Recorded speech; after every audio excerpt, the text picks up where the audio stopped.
Gamereactor is still here at Paris Games Week, and this time we're heading into deep space with Endless Space 2 by Amplitude Studios. And I'm here with Maxence Voleau from the studio, and thank you so much for talking to us. Thank you for inviting me to talk with you. It's a pleasure to discuss about the game. So you showed off the game at Gamescom. Perhaps you could, and you recently released a new design document from the game. Perhaps you could introduce our viewers and readers to what Endless Space 2 is. Well, basically, Endless Space 2 tried to get the best from Endless Space and Endless Legend, our two previous 4X games.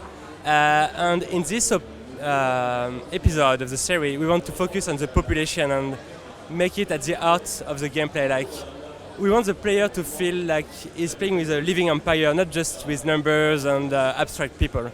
So he will have to face the opponents, but also the will of his population, and to help them to be happy and to play with them in some way.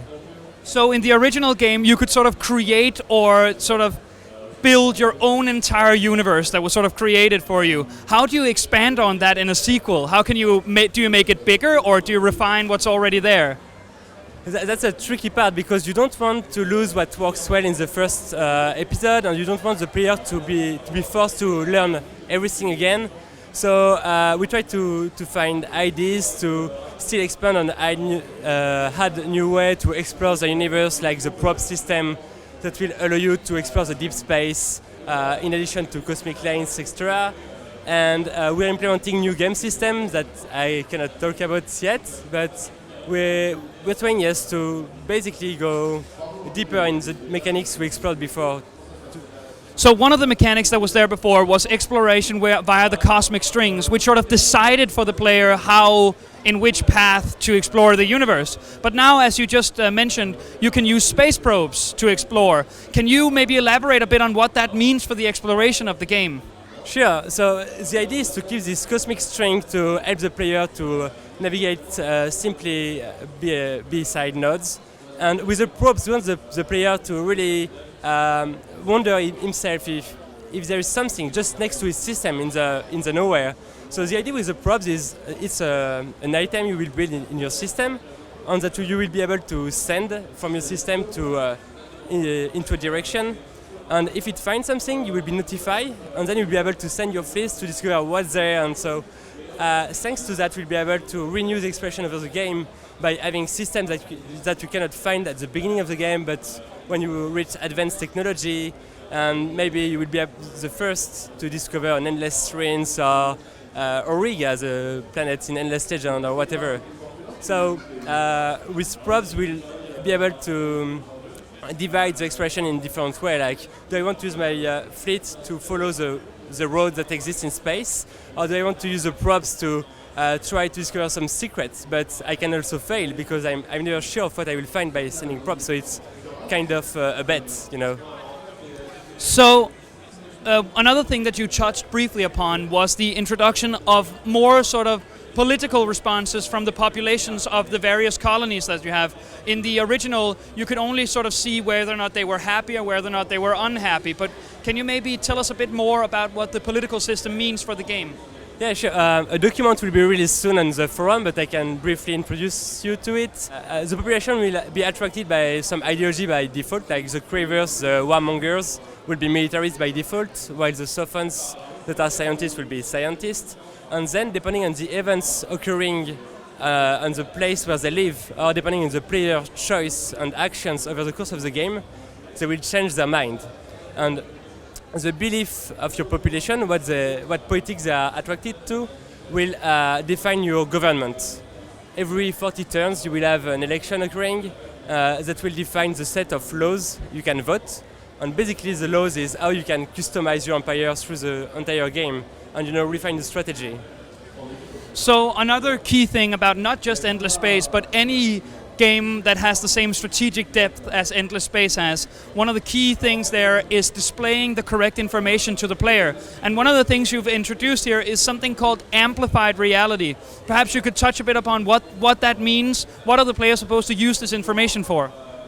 Basically, we want the player to not be forced to use it. But for the players that want to go deeper in the game and understand the behind the scene and want more detail and specific elements, they will be able to activate this amplified reality at any time in the game, like at any zoom level, screens, to have an alternate view of the game.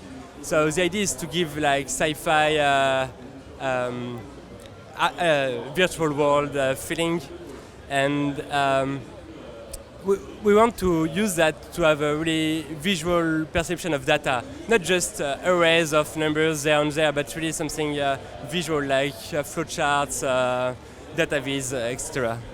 So, one of the key things that many players have been asking for, many players have enjoyed, is the multiplayer aspects of Endless Space. Maybe you can, have you sort of refined or have you built upon the foundation of the original in terms of multiplayer?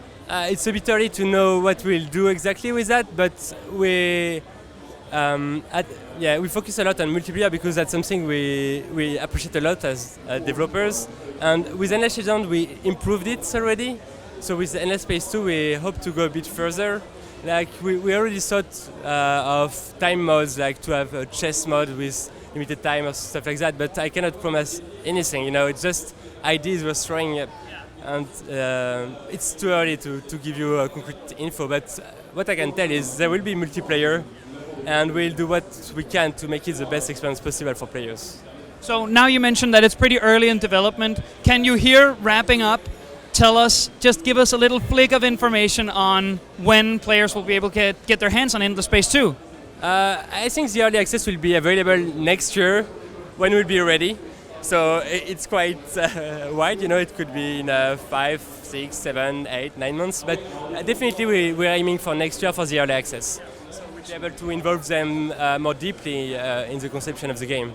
So is the early access version going to be content complete, or is it something you're going to put out there and then keep adding more content to the game? As for the previous game, we'll have the main core features of the game, and then we'll keep improving, considering the feedback of the community, considering what they expect the most to the game include, and we'll add factions regularly. Like I think we'll try to have 3 or 4 factions for the early access, and then add more and more as the game goes.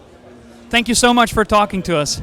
Stand by for much more info on both Endless Space 2 in the future, and stay tuned for more Paris Games Week content here from Gamereactor.